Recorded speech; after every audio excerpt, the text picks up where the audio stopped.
Good day, welcome. I am here to do a read-in of the energies for the next 4 weeks.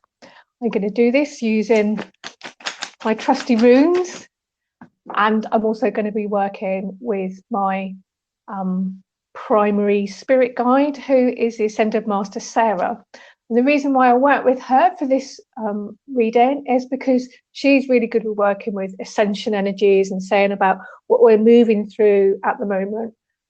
When I do rune readings, I quite often just talk to the runes and the runes tell me the energies. But for this, it's really interesting to have her insight. So I think I forgot to tell anybody I was doing this reading. I've been really busy at the moment, but I know most of you will watch it after the event anyway. So I'm just going to get right on in there and just start pulling some runes for us. Let me just go around in my bag. One there, one there, one there, one there. Last one. And I'm going to take a card for us as well. There's a full moon in Scorpio today. And I have had quite a day already. Yeah, it's what time is it here? It's just after 2 o'clock here. That's a card for us. So let's just have a little bit of water. I'm just going to pop on my Facebook profile a minute and just see if I can make this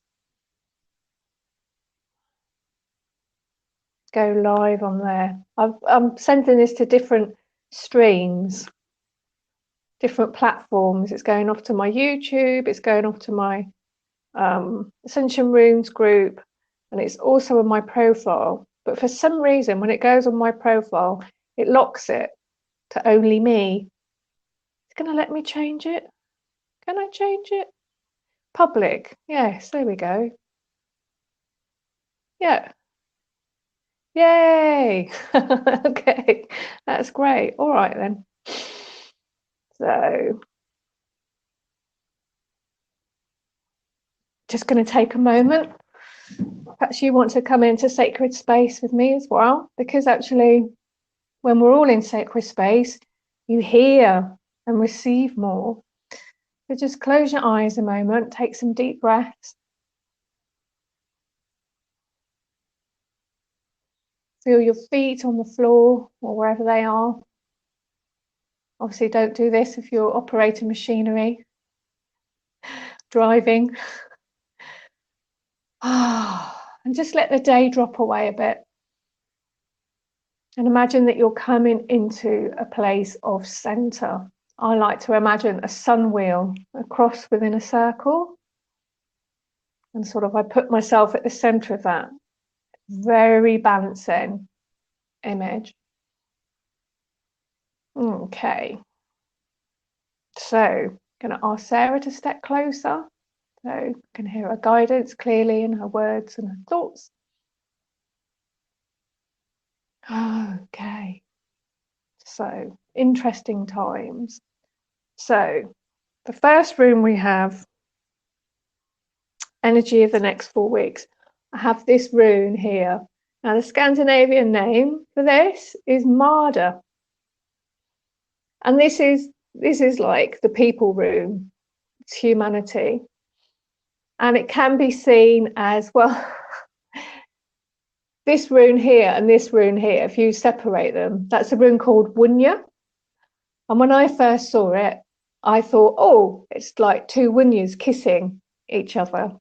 When you read it in books, it says it's like two people shaking hands, but I sort of saw it more as a like that.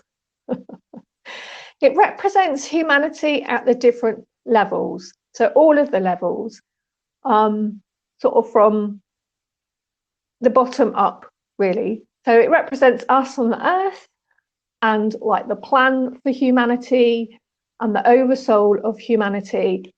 And so it's right up there, like with the ancestors' energy. And when I say the ancestors, I mean them like at their highest level, so like the guiding ancestors. So that would like include the ascended masters and all of that. And then you have to kind of tune in and sort of see where on that level that it's sort of speaking to you at. So this is in the position of the energy for the next 4 weeks. So I'm going to ask Sarah, what the message is about that. So I'm just going to tune in and go quiet for a moment.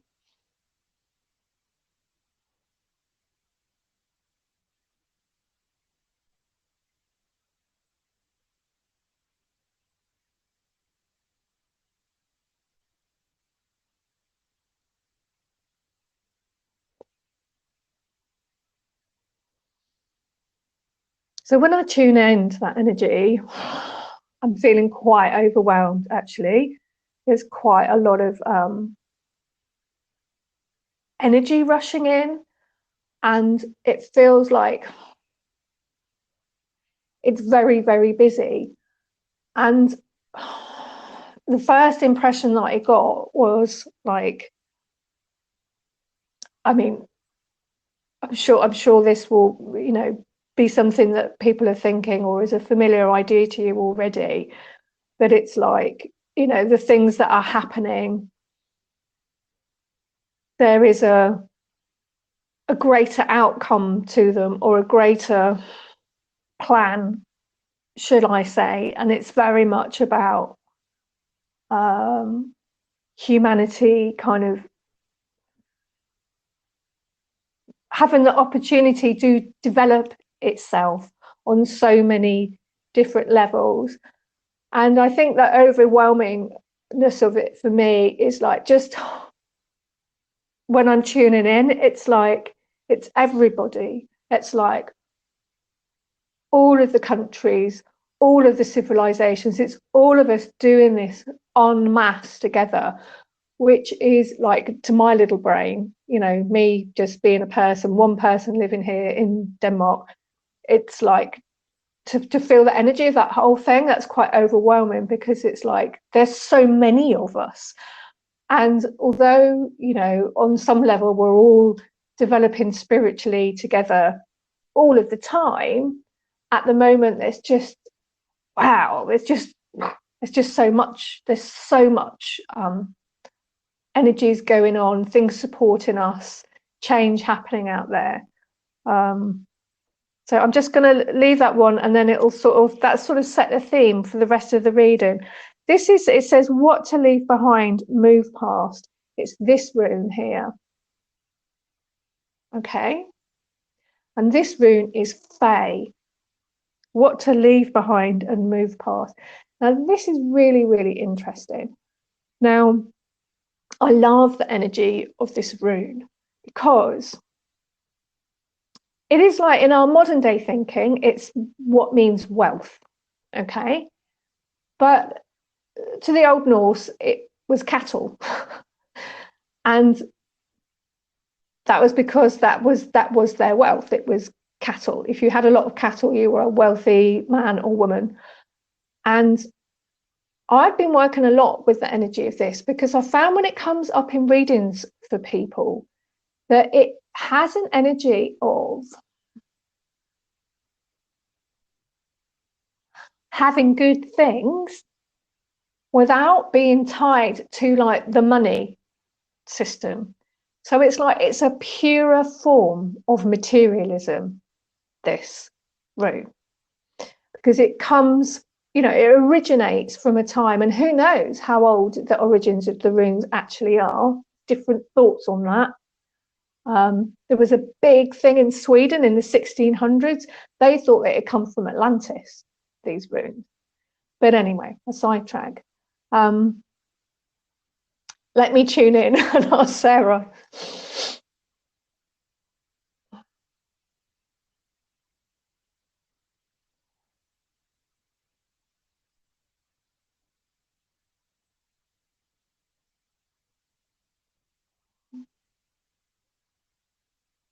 Now, that's really interesting. So when I was a kid, I loved Star Trek. I discovered Star Trek when I was 7, and I was born in 1970, so that was 1977. So it was the old Star Trek with Captain Jim. Oh, forgotten his name. No, it's not there. Never mind. I'll allow myself that. And I loved Star Trek because it had this vision that in the future people would like live on a earth where people weren't fighting, they'd managed to create peace, and people shared what they had. And when I say that, I mean like you would share like your abilities and your passions, and you know, it wasn't about people. The money system had been abolished. And this is, as I said, this is in the position of what to leave behind, move past. And what I'm getting from that is, okay, that there is an energy that has already come in, and this surprises me, but this is what this is saying to me. There's an energy that's already come in with kind of the new codes on it for a new money system. Well, no, not a new money system, but a new Fey system. And I guess the thing is, you know, I know there's a thing about, oh, things can be instantly manifested and all the rest of it. But on the whole, on the earth plane, in my understanding of the physical reality, things take longer to manifest. So what this is saying to me, that these seeds are already here and they've already been planted and they need watering, basically.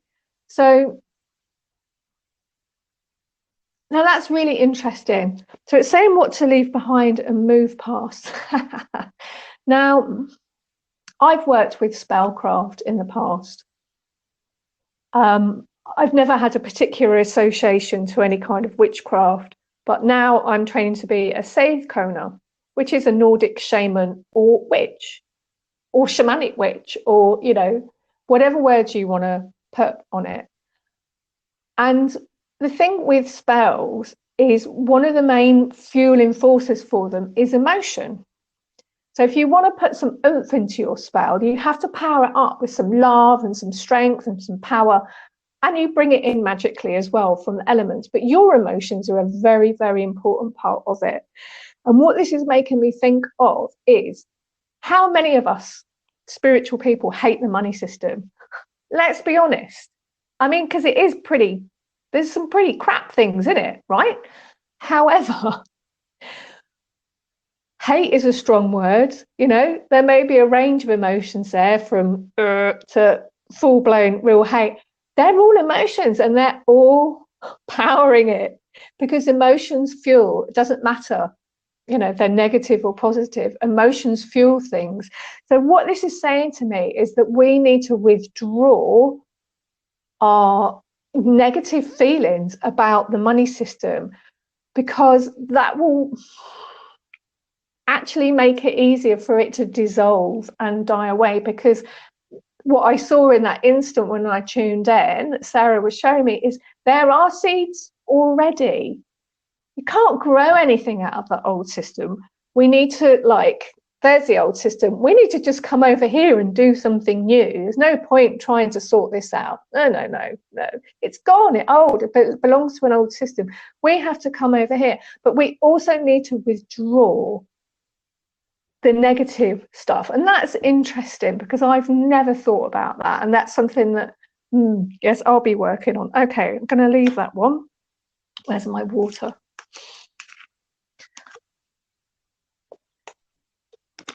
Okay, so next, how to get the most out of this energy. Oh, okay. So I've got Ease.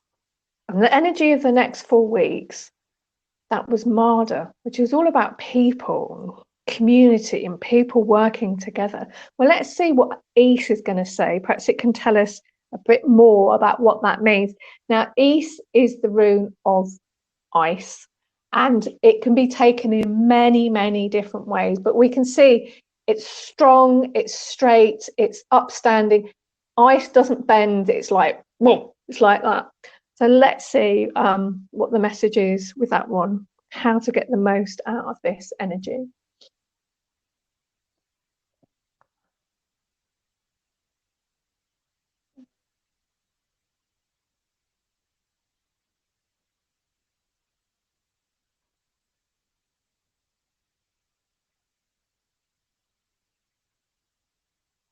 Oh, no, that's interesting. Now, I'm getting from this that ice is very pure. This can be seen a lot to be talking about ego and things like that a lot.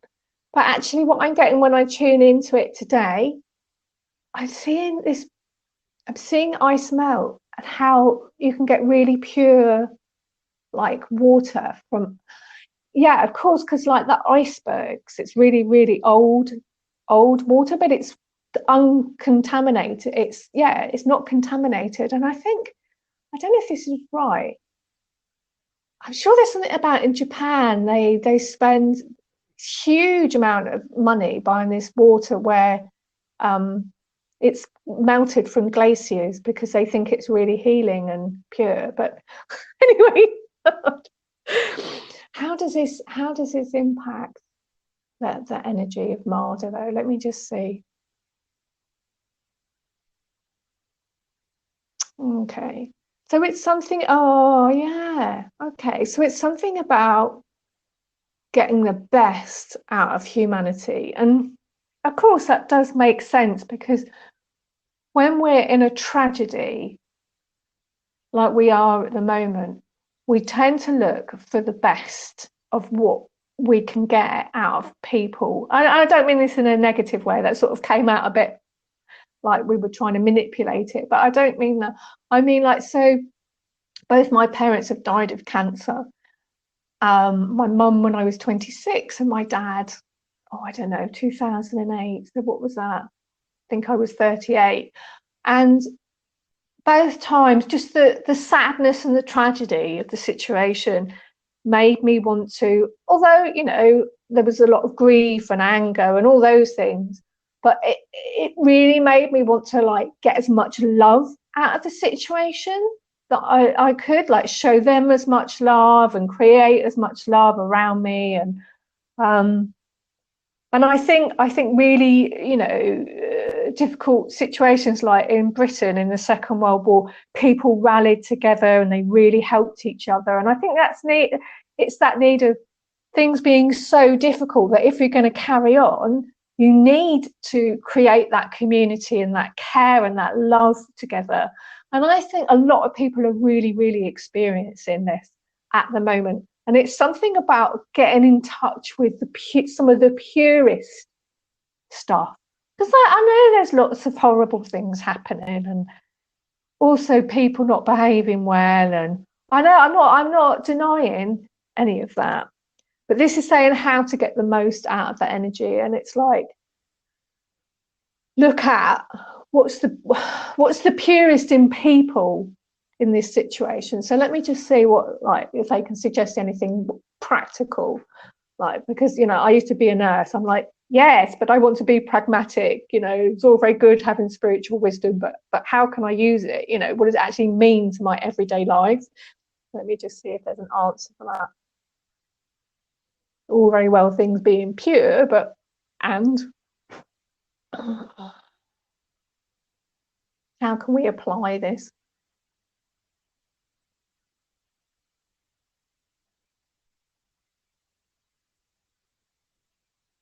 Okay, so I mean, you know, I'm really one for like processing stuff, acknowledging stuff, allowing yourself to be angry or sad and not closing your eyes to things. But there's also something here about looking with eyes that seek out the best and the purest things, and then give energy to that. So in a situation where things are like a bit chaotic and stressful, like on an everyday basis, it's like letting your eyes go to what's the best that I can create in this situation, or that I can share, or that I can give, and keeping that vibration like making sure that that purity of humanity like comes in, I guess. Hope that makes sense. So this one is something related to our spiritual journey that we should explore or learn from. Okay, and we've got the rune Tyr or Tyr here. So that's the Scandinavian name, and I think that's what it's called in the Germanic system as well. So I say Tyr because that's the Danish pronunciation of it, but mainly people will call it Tyr. And he was a god, and I have a bit of a thing for Tyr. He turned up in one of my journeys once, and he was so handsome, and he had like this reddish gold beard, and you know, it can also be seen as a very, very masculine symbol, this one. But I don't think that's what it's about today. But let me just tune in and ask Sarah for a message for us for today.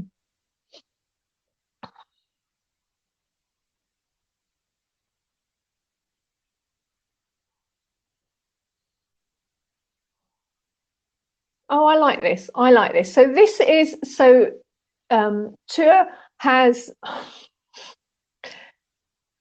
this rune can be a lot about focused direction. So you know, us women tend to make jokes about how we're good at multitasking, but men we might say that men are much better at like one thing at a time, and how that comes from hunting, and how you have to be focused on that, you know, shooting that arrow to get the dinner or whatever. And it is a bit like that. You can see this as an arrow, and there's something here for us spiritual people, I think, or you know, maybe I'm just speaking for myself here, about taking focused action. And to, you know, as I said, he really represents that masculine, divine masculine energy that sees what needs to be done and does it. It's not dithering about clearing the energies or meditating or you know, it's like bang bang bang bang bang, done. Okay, so let me just see why is that applicable? Why is that for us to learn at the moment?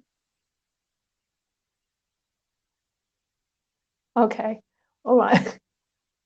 Okay, so I mean, those things are, maybe I was a little bit too quick to say what I just said, but those things that we do, the meditating and the clearing energies, actually they are part of our toolbox. So I think I have to take that back, what I just said. And they can also be seen as a form of action, but also there's something here about an immediacy and a bringing that divine masculine energy in and making it like getting a bit of a rocket up the behind, shall I say. I got a feeling of like, yeah, the time to act is now. Don't delay, don't procrastinate, don't think about it too much, just, you know, make it happen. I can see on here I've got some there's some people saying hello. I can see some of the comments, but not all of them. Hi Doreen, hi Belinda, hi me Floor. It's so nice, isn't it? So yeah, if you have things in your head, this is what this is saying to me. If you have things, or what Sarah was like putting in my head, you have things and you think, oh, I'd like to do that, do it. Don't delay, don't procrastinate, don't think, oh, it's just silly, I'm thinking this. Do it. Okay, if it's there, you've got a desire to do it, do it. I mean, what have you got to lose? Maybe your dignity, I don't know. I did a Facebook stream at 8 o'clock this morning and I managed to send myself out sideways. I said to my husband, I said, I role modeling to people how it's okay to make mistakes. You know, it's like, I mean, these things happen, don't they? It's like not the end of the world. Something to be mindful of this month. we've got Naud. Did we have this last month? Don't know. Naud, it's the need rune. Okay, it's also very, very heavily connected to the Norns. In fact, I think to me, Naud and the Norns, it's just one thing, really. But I'll tune into a little bit, see what the message is from Sarah.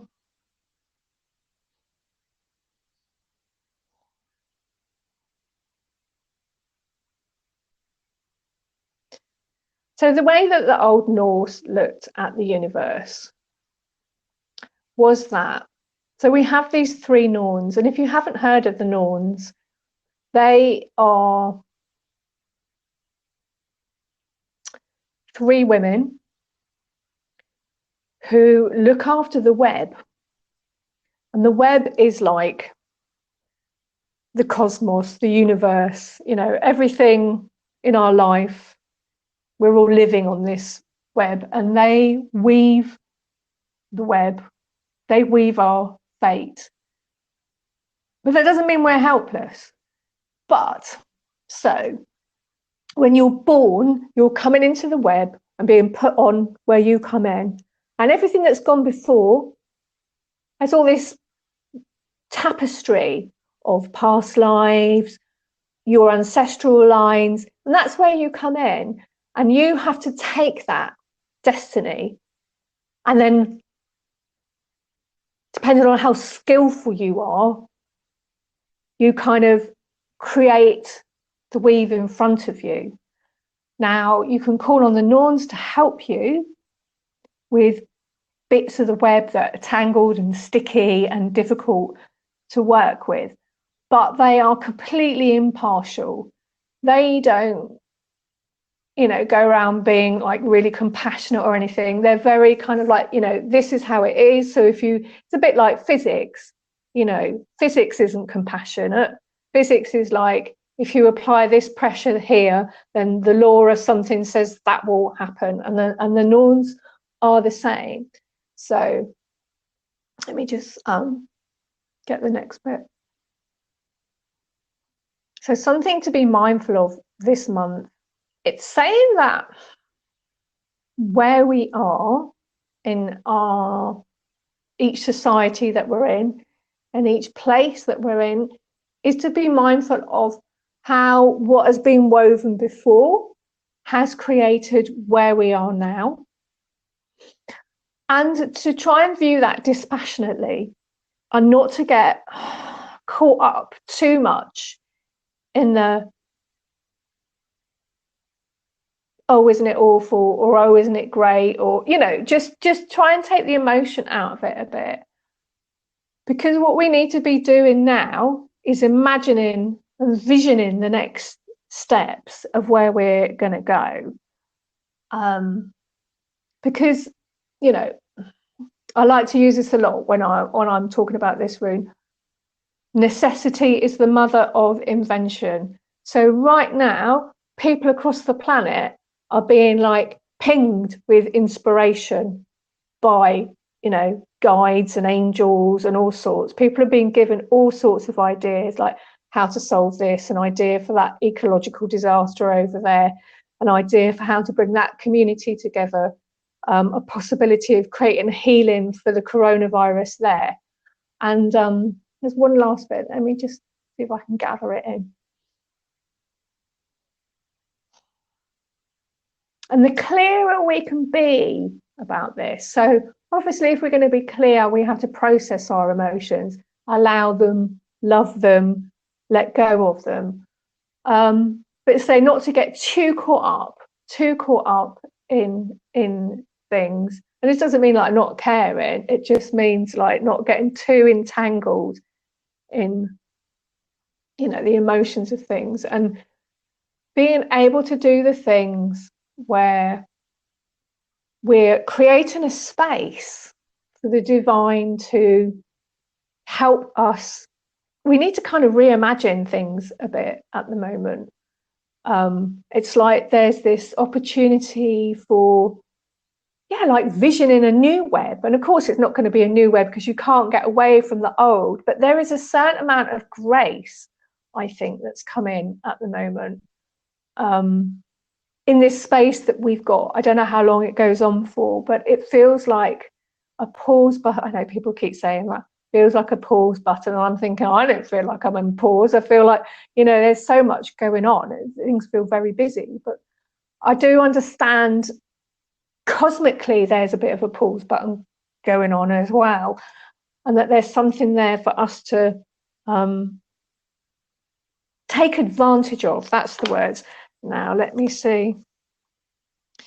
So I got myself another new pack. I'm not getting any more packs now. Well, not getting any packs more enough till 2020 until I've learned to use the ones that I've got. This one says inside. Pretty colours, isn't it? I'm just going to have a quick glance. Number 13. Oh, it's number 13. Oh, I love that.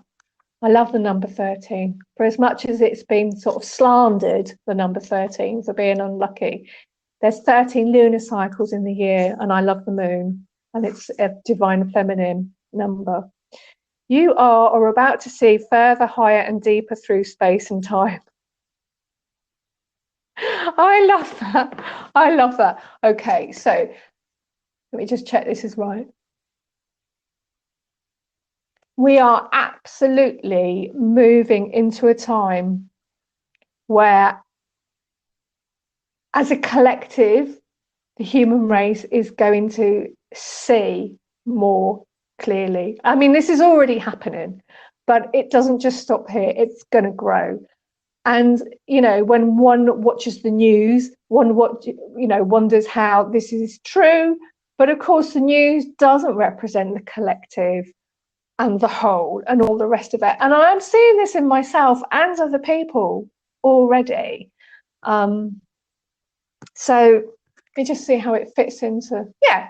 So we started off with Marder. We started talking about humanity. There's such a global thing happening right now. It's you know, in the years ahead, when we look back on this time, we will be able to see just how huge, I was going to say cosmic, just how huge it was. I don't want to say cosmic because I don't want to underplay the human tragedy and suffering that's going on right now, and the effects it has on so many people. I mean, you know, just myself personally, we have a son who has ADHD and some, you know, various other disorders. His little world has been so impacted because everything's changed. He's really suffering from stress at the moment, and he is getting much more violent and disturbed. And, you know, we've been speaking to his medical team, and they're saying, yeah, you know, a lot of the children in special care are being affected like this. And, you know, I just know there's so many, like, people with cancer struggling to get the treatment that they need. And it's not just the coronavirus. So many of us are in really, really challenging situations right now. And I just, you know, ask for blessings for all the people that need it. So that's why I don't want to say a word like cosmic, because it just sort of makes it sound like everything's la la la la la, and it's really not la la la la la when we're down here dealing with all of these things. And again, that's where, like, the now Rune comes in. This is such a difficult time, and we all need to take care of ourselves as much as we possibly can, because even if we're not personally impacted, the energy of the whole planet, like when I tuned into that one at the beginning, the energy of the whole planet, and there's so many of us on the earth, the whole of humanity is being transformed and transmuted at the moment, and it's huge and it's exhausting, and it's really taking a lot out of us, and we all need to, like, really love ourselves. And I'm going to stop there. I am doing, on the new moon, can't remember what date it is, but it's on, what page is that on? Earth Ascension clearing page. I am going to be doing the last dreaming the world into being. I'm going to do the last one on there. So if you want to join in with that, that's where we do a meditation together and we envision, you know, a new world, dream a new dream. So kind of what I've been talking about. But thank you so much joining me today. And if you want to have a reading, I do readings over at Ascension Runes. You can look at the services and have a look down the side. I also have a Patreon page, patreon.com/Rachel Goodwin, RACHEL, where I am bringing through teachings from Ascended Master Sarah. It's an ascension pathway and it's getting really exciting at the moment. So thank you for now. I'm going to go and have a nice rest now and sit out in the sun. Lots of blessings wherever you are. Got to think now, how do I turn this off? Bye for now. Bye.